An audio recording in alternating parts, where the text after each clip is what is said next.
Halo sahabat semua, selamat datang kembali di channel ini. Di video sebelumnya, kita telah mengikuti kisah menyentuh dari seorang TKI Indonesia yang bekerja di restoran cepat saji di Amerika. Tanpa disengaja, ia bertemu dengan seorang wanita hamil yang terlihat seperti ODGJ dan hidup terlantar di jalanan. Niat awalnya yang hanya ingin membantu dengan sekantung makanan, ternyata berubah menjadi awal dari sebuah hubungan tak terduga yang penuh kepedulian dan kasih sayang. Hingga akhirnya, bayi dari wanita itu pun lahir ke dunia. Kini, di bagian kelanjutannya, kita akan melihat keputusan besar apa yang harus diambil sang TKI. Apakah ia akan terus ada untuk wanita dan anak itu, atau justru kisah ini harus berakhir di sini? Kalau kamu belum nonton part sebelumnya, kamu bisa cek langsung di profil channel ini ya. Videonya masih ada di sana. Sebelum kita lanjut, jangan lupa untuk like, subscribe, dan tulis di kolom komentar. Kita absen dulu. Sahabat semua sedang nonton dari kota mana saja nih? Kalau sudah, mari kita saksikan video selengkapnya. Nonton sampai selesai ya, dan jangan lupa subscribe channel ini.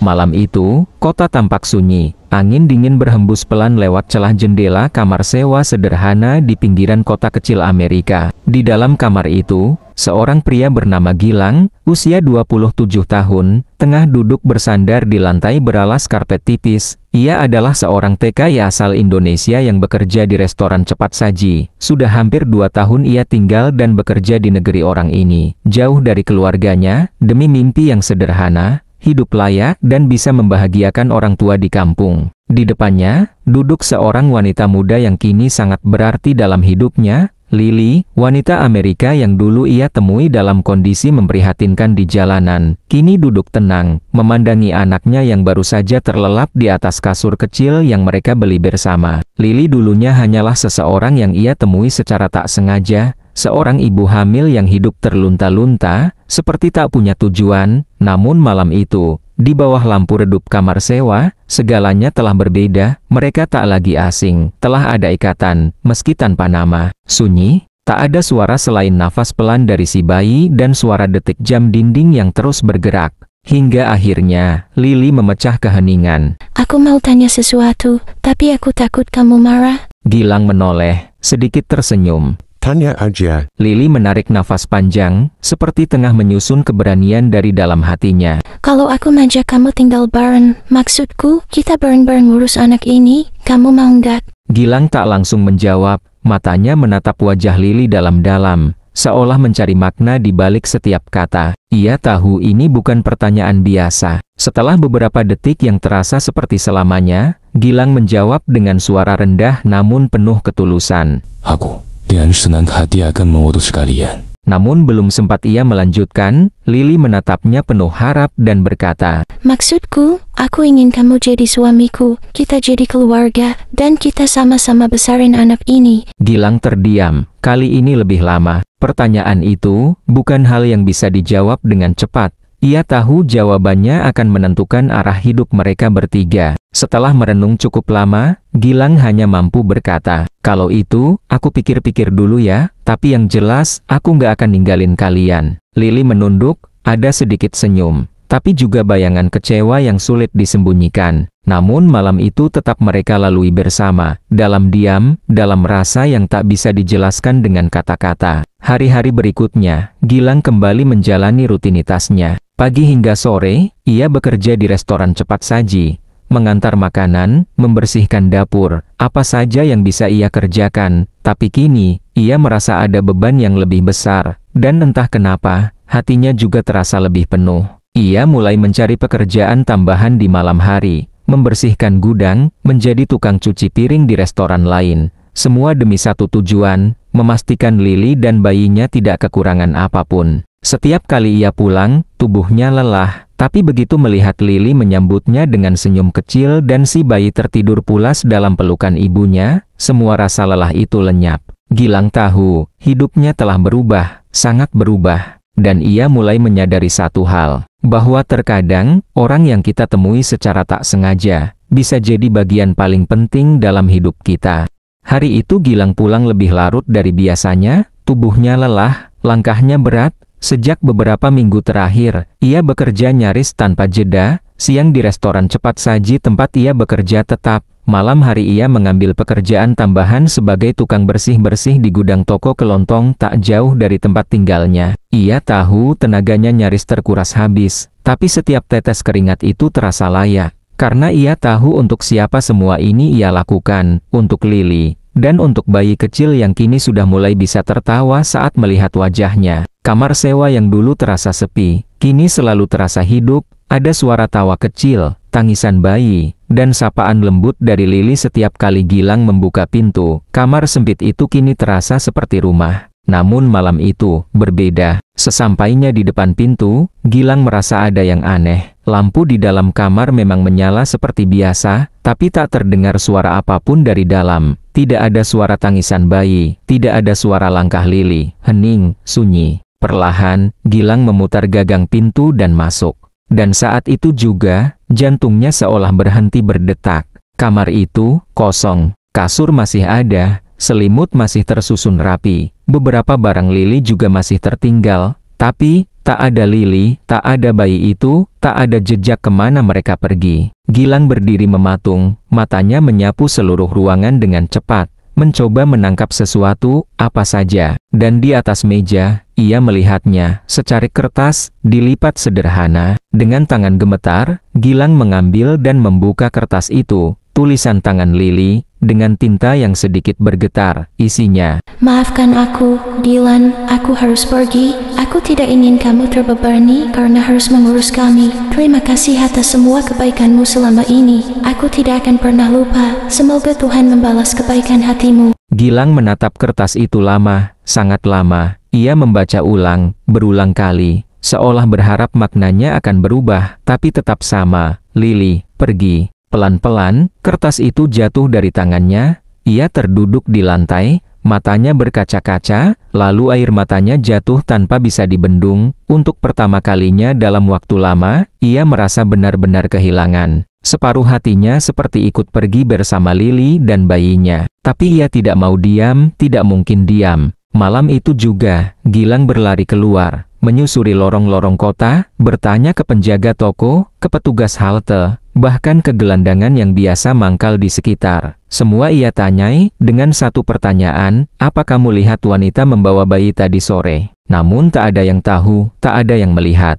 Ia terus berjalan, menyusuri trotoar yang sepi, mendatangi stasiun, taman kota, bahkan tempat Lily dulu biasa duduk saat mereka pertama kali bertemu. Tapi semuanya sia-sia. Waktu terus berjalan. Jam menunjukkan pukul 2 dini hari. Kota semakin sunyi, dan udara makin dingin. Tapi Gilang terus mencari, meski langkahnya mulai goyah. Hingga akhirnya, ia kembali ke kamar sewa itu, dengan langkah lunglai dan hati yang hampa. Ia membuka pintu, masuk, dan duduk di sudut ruangan. Lampu masih menyala. Tapi rasanya cahaya itu tak cukup untuk mengusir gelap di dalam dadanya. Ia pandangi sudut tempat Lily biasa duduk menyusui bayinya. Ia pandangi bantal kecil yang ditinggalkan. Semuanya masih ada, tapi terasa kosong. Malam itu Gilang tidak bisa tidur. Bukan karena lelah, tapi karena pikirannya terus berkelana membayangkan kemungkinan terburuk. Bagaimana keadaan Lily sekarang? Apakah ia aman? Bagaimana dengan bayinya? Sudah makan atau belum? Tidur di mana malam ini? Ia mencoba menenangkan diri, tapi tak bisa. Dadanya sesak, napasnya pendek, kepalanya berat. Ia hanya bisa duduk dan menunggu pagi datang, sambil berharap keajaiban muncul entah dari mana. Mungkin Lily akan kembali. Mungkin ini hanya salah paham. Mungkin ia hanya pergi sebentar. Tapi jauh di dalam hatinya, Gilang tahu, kali ini, Lily benar-benar pergi. Dan ia tak tahu harus bagaimana. Matahari belum sepenuhnya terbit saat Gilang menatap langit dari balik jendela kamar sewanya. Semalaman ia tak memejamkan mata, kepalanya penuh, hatinya kosong. Setiap sudut kamar ini, seolah masih menyimpan jejak Lily dan bayinya. Tapi kenyataannya, mereka sudah pergi, entah kemana. Pagi itu, untuk pertama kalinya sejak ia bekerja di Amerika, Gilang memutuskan untuk tidak masuk kerja. Ia tak sanggup berpura-pura kuat. Ia tidak bisa berdiri di balik meja kasir, tersenyum pada pelanggan, sementara pikirannya terpecah dan hatinya tercerai-berai. Dengan langkah tergesa, ia keluar dari kamar, masih mengenakan jaket kerjanya, sepatu yang sudah mulai usang, dan wajah yang jelas memperlihatkan kekhawatiran. Hari itu, Gilang mulai mencari. Bukan sekadar berjalan, tapi benar-benar mencari. Ia datangi halte bus, taman kota, tempat penampungan tunawisma, hingga gang-gang kecil yang biasa jadi tempat tidur gelandangan. Ia menunjukkan foto bayi yang sempat ia ambil beberapa minggu lalu, sambil bertanya, "Permisi, apa pernah lihat wanita ini?" Bawa bayi kecil, rambutnya coklat, kulitnya cerah. Kebanyakan hanya menggeleng pelan. Ada yang tidak menjawab, ada yang hanya menatap dengan iba, tak sedikit pula yang tak peduli. Namun Gilang tidak menyerah, meski langkahnya mulai berat, ia terus menapaki jalanan yang tidak ia kenal, berharap suatu sudut kota menyimpan jawaban. Saat matahari mulai tinggi, ia mendekati sebuah swalayan kecil. Di depan swalayan itu, ada bangku kayu. Di sana duduk seorang wanita muda, menggendong bayi. Gilang tercekat. Dari belakang, tubuh wanita itu sangat mirip Lili. Rambutnya, cara ia menggendong, semuanya seperti Lili. Dengan jantung berdebar, ia melangkah pelan. "Permisi, maaf." Wanita itu menoleh. Bukan Lili, bukan juga bayinya. Gilang menarik napas panjang, rasa kecewa membanjiri dadanya. Wanita itu hanya tersenyum sopan, lalu kembali memandangi bayinya sendiri, sementara Gilang berdiri terpaku, seperti kehilangan arah. Hari itu berlalu, tak ada hasil. Saat malam tiba, ia kembali ke kamar, tubuhnya lelah, pikirannya penat, tapi yang paling menyiksa adalah perasaan bahwa ia sudah berusaha, namun tetap gagal. Keesokan harinya, Gilang kembali bekerja. Ia tahu, hidup tetap harus berjalan, tapi sepulang kerja, ritual barunya dimulai lagi. Ia menyusuri jalanan, memandangi setiap wajah, berharap ada keajaiban kecil di antara kerumunan orang. Hari-hari berlalu, minggu berganti, sudah hampir sebulan, dan Lili masih menghilang tanpa jejak. Gilang menyadari satu hal, pencarian ini mungkin tak akan pernah selesai. Tapi anehnya, ia tidak bisa berhenti. Ia merasa seolah hidupnya tak lagi lengkap sebelum ia tahu Lili dan bayinya baik-baik saja. Setiap malam sebelum tidur, Gilang duduk di sisi ranjang. Ia menatap bantal kecil yang dulu dipakai bayi itu, dan berkata pelan, "Lili, kamu di mana? Aku cuma pengen tahu kalian aman, aku nggak butuh apa-apa, cuma itu aja." Kadang, ia berbicara dengan bayangan yang hanya ada di pikirannya. Kadang, ia hanya diam, tapi yang pasti, hatinya tak pernah benar-benar tenang sejak hari itu. Orang-orang di tempat kerja mulai menyadari perubahan dalam diri Gilang. Ia tetap rajin, tetap datang tepat waktu, tapi wajahnya sering terlihat kosong. Ia lebih banyak diam, dan jika ditanya, ia hanya menjawab pendek, "Lagi nyari seseorang." Tak ada yang benar-benar tahu apa yang terjadi. Tapi Gilang tahu, pencarian ini adalah bentuk dari rasa yang tak sempat ia sampaikan, dan janji yang pernah ia ucapkan. "Aku nggak akan ninggalin kalian." Dan meski kini mereka yang meninggalkannya, Gilang tetap merasa punya tanggung jawab. Karena dalam diamnya Lili, dalam langkah perginya yang tiba-tiba, terselip pesan tak terucap, bahwa ia pun butuh dicari, meski tidak memintanya secara langsung. Sementara Gilang terus mencari, hari demi hari tanpa hasil. Di tempat lain, di kota yang berbeda, Lili duduk di ruang tamu sebuah rumah mewah yang begitu asing. Namun sesungguhnya, dulu adalah rumahnya sendiri. Tangannya menggenggam erat tubuh mungil bayinya, wajahnya terlihat jauh lebih tenang daripada beberapa bulan lalu. Tapi di balik tatapan itu, ada luka lama yang masih belum sembuh sepenuhnya. Kita mundur ke beberapa minggu sebelumnya malam saat Lili meninggalkan kamar sewa, meninggalkan Gilang, dan memilih untuk pergi diam-diam. Bukan karena ia tidak peduli, bukan karena ia tidak sayang, tapi karena di dalam dirinya, masih ada ketakutan yang belum bisa ia lawan. Ketakutan menjadi beban, ketakutan mengulangi kesalahan, dan rasa malu, yang selama ini tak pernah benar-benar pergi. Malam itu, setelah menulis surat untuk Gilang, ia berjalan kaki menuju stasiun kecil. Ia naik kereta ke kota yang letaknya hampir 5 jam dari tempat mereka tinggal. Tidak membawa apa-apa selain tas kecil berisi pakaian bayi, dan harapan bahwa mungkin, keluarganya sudah tidak lagi membencinya. Lili adalah anak satu-satunya dari keluarga konglomerat.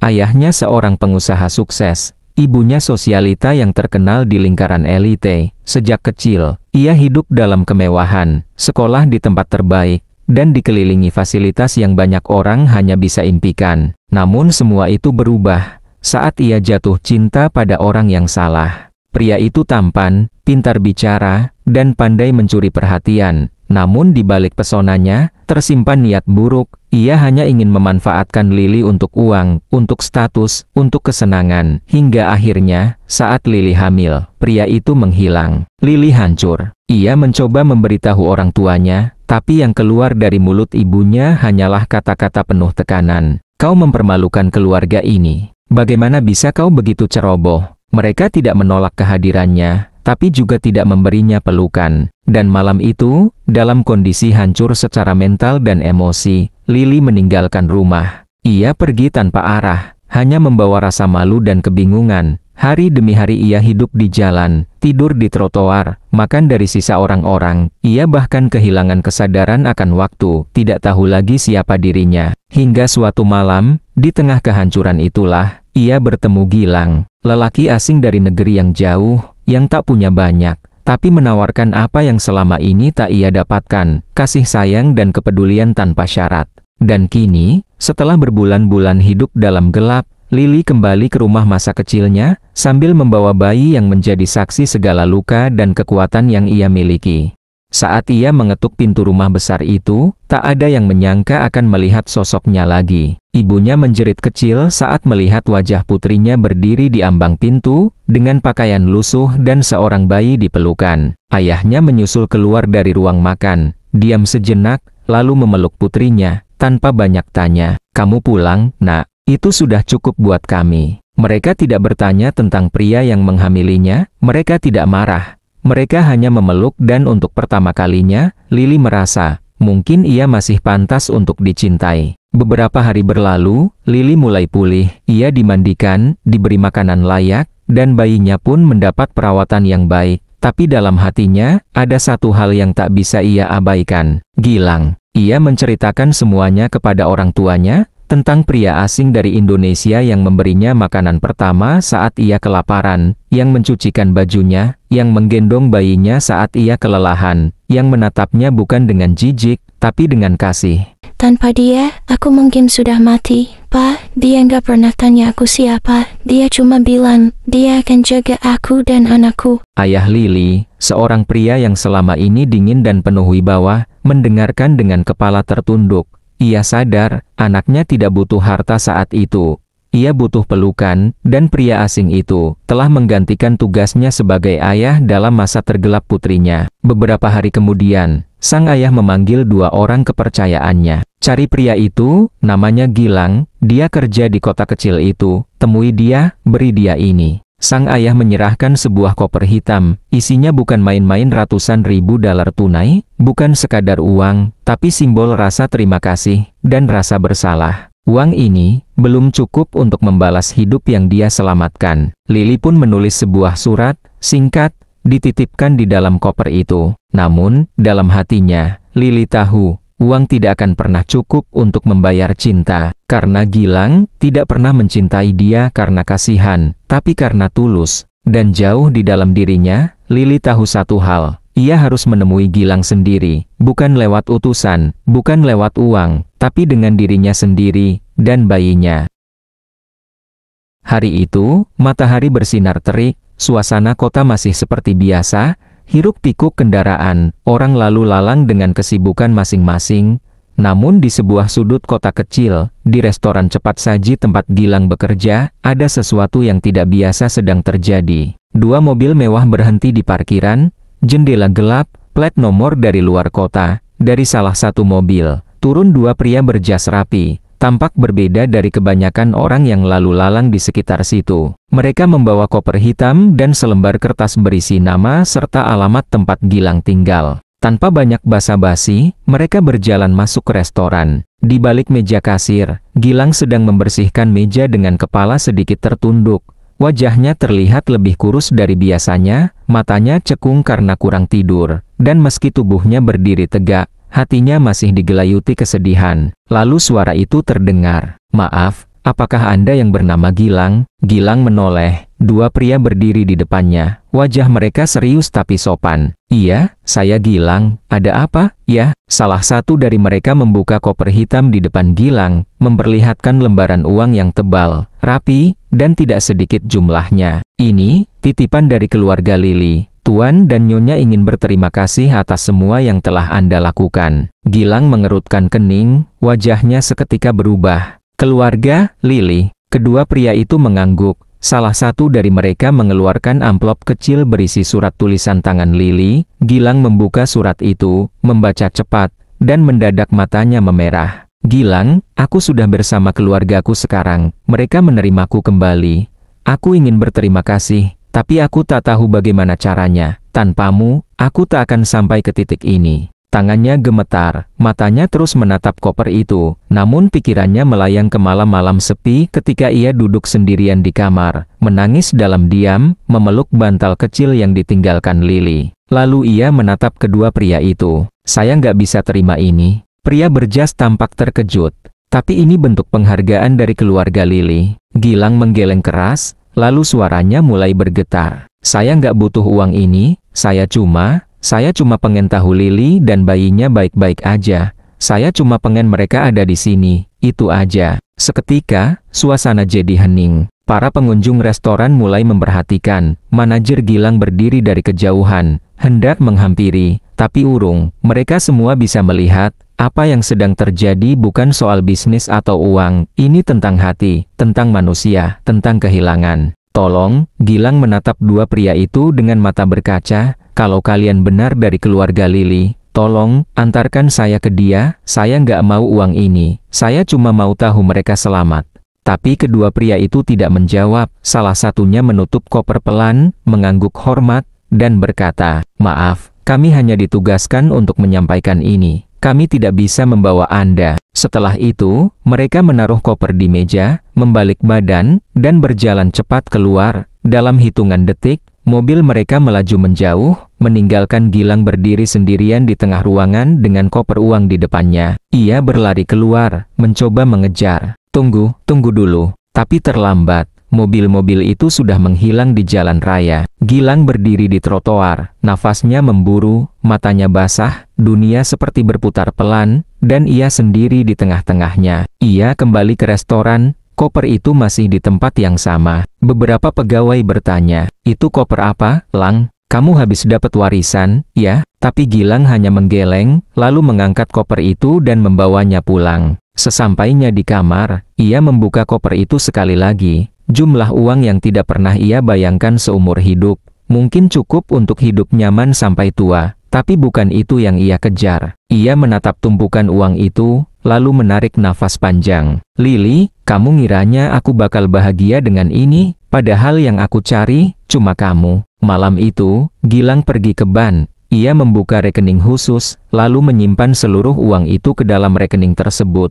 Dan saat petugas bertanya, "Untuk apa dana ini?" Gilang hanya menjawab singkat, "Untuk seseorang, yang semoga suatu hari bisa saya temui lagi." 5 bulan berlalu sejak hari itu. Gilang kembali bekerja seperti biasa. Ia masih menyusuri taman saat malam tiba. Kadang ia duduk sendiri di bangku yang sama setiap minggu, memandangi langit, berharap sebuah keajaiban kecil turun dari langit. Sampai akhirnya, suatu sore yang sunyi, saat daun-daun mulai gugur, dan angin musim gugur berhembus pelan, seseorang berdiri di hadapannya, seorang wanita, membawa bayi kecil dalam pelukannya. Taman itu sudah menjadi tempat pelarian bagi Gilang. Di sanalah ia biasa duduk sendiri sepulang kerja, menatap langit yang berubah-ubah warnanya, dan membiarkan pikirannya mengembara ke tempat-tempat yang bahkan tidak ia tahu bagaimana bisa dicapai. Bangku kayu tua di bawah pohon maple itu menjadi saksi bisu. Betapa sering ia duduk di sana, memandangi jalan setapak, berharap seseorang datang. Meski berkali-kali dikecewakan, ia tetap kembali, hari demi hari, minggu demi minggu, bulan demi bulan. 5 bulan sudah berlalu sejak pertemuan dengan dua pria asing yang membawa koper berisi uang. Sejak surat dari Lili yang membuat hatinya remuk, tapi juga memberinya harapan. 5 bulan sejak ia menyimpan uang itu ke bank, dan bersumpah tak akan menyentuhnya, sampai Lili kembali. Jika kembali, hari itu, sore menjelang malam, langit sedikit mendung, daun-daun gugur tertiup angin, Suasana sunyi seperti biasa. Gilang duduk di bangku favoritnya. Tangan kirinya memegang secangkir kopi hangat. Tangan kanannya menyelip di jaket. Ia menunduk, termenung. Lalu, entah mengapa, telinganya menangkap suara langkah kaki. Lembut, perlahan, tapi cukup nyata untuk membuat Gilang mendongak.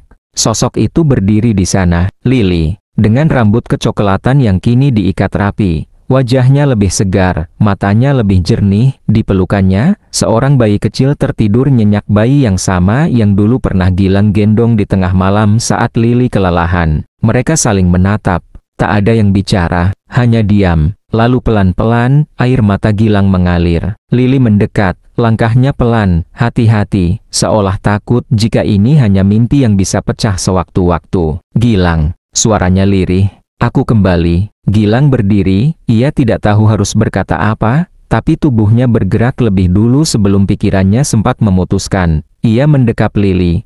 Erat, tanpa suara, hanya isakan pelan yang pecah di antara keheningan taman. Ia menutup mata, merasakan hangatnya Lily dan bayi di pelukannya. Begitu nyata, begitu hidup. Maaf, bisik Lily, aku pergi tanpa pamit. Aku takut, aku pikir kamu bakal lebih baik tanpa aku. Gilang menarik napas panjang, ia melepaskan pelukannya, menatap wajah Lily. Kamu tahu nggak, semenjak kamu pergi, aku kayak kehilangan arah. Aku bukan takut kamu ninggalin aku cuma takut kamu kenapa-kenapa. Lily menunduk, bayi di pelukannya bergerak sedikit, lalu kembali tidur tenang. Aku cuma pengen bilang, aku udah cerita semuanya ke keluargaku. Dan sekarang, mereka tahu siapa kamu. Mereka tahu kalau aku masih hidup karena kamu. Gilang mengangguk pelan. Uangnya aku simpan di bank, masih utuh. Aku nggak butuh itu, aku cuma butuh kalian. Lily tersenyum kecil. Mungkin, kali ini, aku nggak akan pergi lagi.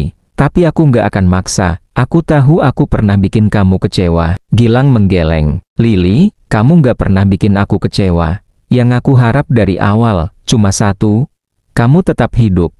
Kamu tetap jadi ibu dari anak itu, dan kamu tahu, aku tetap di sini. Udara terasa hangat meski cuaca dingin. Tak ada kata aku cinta kamu yang keluar dari mulut mereka. Tapi dari mata, dari pelukan, dari kehadiran yang utuh, semuanya sudah lebih dari cukup. Mereka duduk di bangku itu, bersama, bertiga. Untuk pertama kalinya setelah sekian lama, Gilang bisa tersenyum bukan karena pura-pura. Dan di dalam hatinya, ada satu doa yang ia bisikan tanpa suara. Terima kasih, Tuhan, karena akhirnya, aku tidak harus kehilangan mereka. Apakah mereka akan bersama? Apakah Lily akan memilih tinggal di dunia Gilang, atau membawa Gilang ke dunianya? Tidak ada yang tahu pasti. Tapi yang jelas, mereka telah dipertemukan kembali. Dan kadang, itu sudah lebih dari cukup.